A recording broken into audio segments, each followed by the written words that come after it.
श्री चंद्रशेखर जी, माननीय चंद्रशेखर जी। धन्यवाद अध्यक्ष जी। अध्यक्ष जी, मैं आजाद समाज पार्टी काशीराम की ओर से स्वास्थ्य सुरक्षा से राष्ट्रीय सुरक्षा उपकर विधेयक 2025 पे अपनी बात रख रहा हूं। यह विधेयक जितना बड़ा नाम लेकर आया है उतने ही बड़े सवाल साथ लाया है। इस बिल का उद्देश्य राष्ट्रीय सुरक्षा और लोक स्वास्थ्य को सुदृढ़ करना बताया गया है, लेकिन इसकी संरचना, प्रावधान और भाषा में भारी अस्पष्टता है।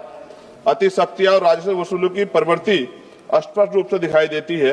विधेयक का उद्देश्य स्पष्ट नहीं है, नाम बड़ा और दिशा धुंधली। सरकार कहती है कि उपकर राष्ट्रीय सुरक्षा और लोक स्वास्थ्य पर व्यय को पूरा करेगा, लेकिन कौन सी राष्ट्रीय सुरक्षा परियोजना, कौन सा स्वास्थ्य कार्यक्रम, कितना फंड किस योजना को मिलेगा, किस मंत्रालय को कितना आवंटन होगा, विधेयक में एक भी ठोस उल्लेख नहीं। इससे यह उपकर विषय वस्तु के बिना नाम मात्र का कर बनकर रह जाता है।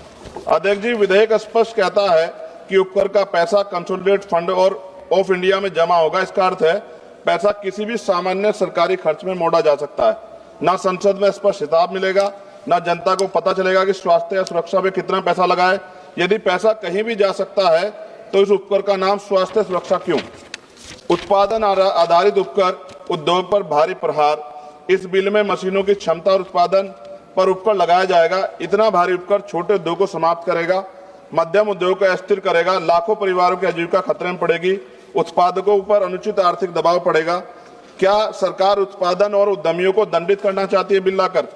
क्या अधिकारियों को अत्यधिक सख्त या भ्रष्टाचार का खतरा दोगुना? विधेयक में तलाशी, जब्ती, छापे, निरीक्षण, गिरफ्तारी और सख्त ऑडिट के विशाल अधिकार संयुक्त आयुक्त स्तर के अधिकारियों को दिए गए हैं। इससे अधिक शक्तियों से दमनकारी कर वसूली बढ़ेगी, व्यवसायी भय में काम करेंगे, भ्रष्टाचार और रेंट स्कीम को बढ़ावा मिलेगा।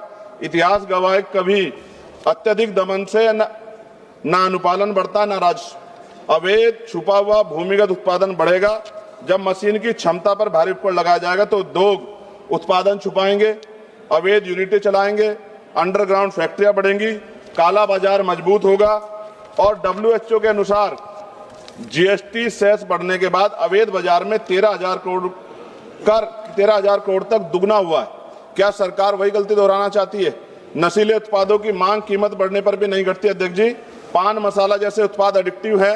कीमत बढ़ने से इनके उपभोक्ता कम नहीं होते, बल्कि गरीब लोग सस्ते, मिलावटी, जहरीले, काला बाजार उत्पाद खरीदते हैं। स्वास्थ्य जोखिम में बढ़ता है, सरकारी अस्पतालों पर बोझ बढ़ता है, समाज में दीर्घकालिक नुकसान होता है। क्या यह स्वास्थ्य सुरक्षा या स्वास्थ्य संकट है? राज्यों को उनका संवैधानिक हिस्सा न मिलना, इससे उपकर नॉन डिविजिबल है।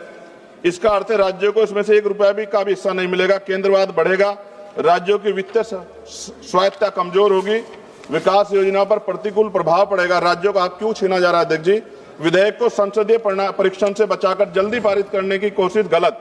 इतना महत्वपूर्ण और व्यापक प्रभाव वाला विधेयक उद्योग, उपभोक्ता, राज्यों, कर प्रणाली, आर्थिक गतिविधि सभी को प्रभावित करता है। निष्कर्ष जी, यह विधेयक देश हित में नहीं राज्य हित में है। और माननीय अध्यक्ष जी, सभी तथ्यों को देखते हुए स्पष्ट है, यह विधेयक अस्पष्ट है, अनियंत्रित है, शक्तियां देता है, उद्योग विरोधी है, अवैध बाजार बढ़ाएगा, गरीबों को नुकसान पहुंचाएगा, राज्यों के अधिकार छीनता है और उपकर प्रणाली को अविश्वसनीय बनाता है। हमारी स्पष्ट मांग है, विधेयक को तत्काल प्रवर समिति स्टैंडिंग कमेटी को भेजा जाए, उपकर की दर, उपयोग और पारदर्शक ठोस प्रावधान शामिल किया जाए, कर अधिकारियों की शक्तियों को सीमित और जवाबदेह बनाया जाए, उपकर राष्ट्रीय स्वास्थ्य व राष्ट्रीय सुरक्षा पर व्यय हो, इसका कानूनी प्रावधान अनिवार्य किया जाए। इन्हीं शर्तों के साथ इस बिल का मैं विरोध कर संशोधन सहित पुनर्विचार की मांग करता हूं। अध्यक्ष जी, अंत में इस बिल को पढ़कर मुझे ऐसा लग रहा है कि देश की सुरक्षा में अब अत्याधुनिक हथियारों की नहीं, पान मसालों की ज्यादा जरूरत है। और हर चौराहे पे खड़े होने वाला व्यक्ति कहेगा कि देश की सुरक्षा में सबसे बड़ा योगदान उसका है। धन्यवाद अध्यक्ष जी। जय भीम, जय भारत, जय संविधान।